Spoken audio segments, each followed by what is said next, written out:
జై పిఏ ఇద్దరూ కలిసి జాను ఫోటోని అందరికీ చూపిస్తూ జాను జాడ కోసం వెతకడం ప్రారంభిస్తారు. జాను కోసం వేట మొదలు పెడతాడు జై.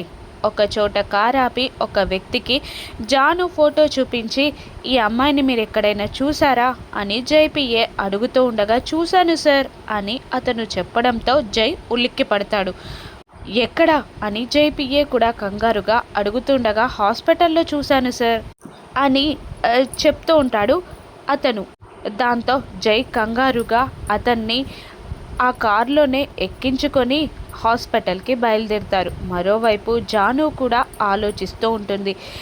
తను హాస్పిటల్కి వచ్చినట్టు సీసీటీవీ ఫుటేజ్ ద్వారా తెలిస్తే జై తన జాడను పట్టుకుంటాడని జాను ఆలోచించి, ఎలాగైనా ఆ సీసీటీవీ ఫుటేజ్ డిలీట్ చేయాలి, నా జాడ కానీ ఆనవాలు కానీ ఆయనకి తెలియకూడదు, నేను బ్రతికున్నానన్న విషయం జైకి తెలియకూడదు అని జాను ఆలోచించి కంగారుగా హాస్పిటల్కి బయలుదేరుతుంది. ఆ వ్యక్తిని తీసుకొని అదే హాస్పిటల్కి జై కూడా వస్తాడు. అప్పటికే జాను సీసీటీవీ ఫుటేజ్ రికార్డ్ అవుతున్న మానిటర్ దగ్గర కూర్చొని ఆ ఫుటేజ్ని చూస్తుండగా, జాను కంగారుగా కారిడార్ నుంచి పరిగెత్తుకుంటూ రావడం కనబడుతుంది ఆ ఫుటేజ్లో.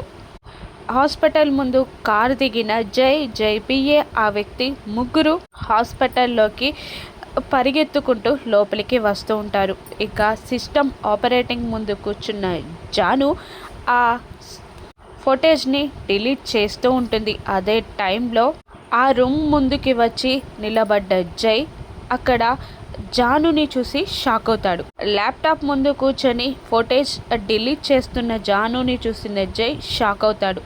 జానుని పట్టుకున్న జై మళ్ళీ పంజరంలో బంధిస్తాడా?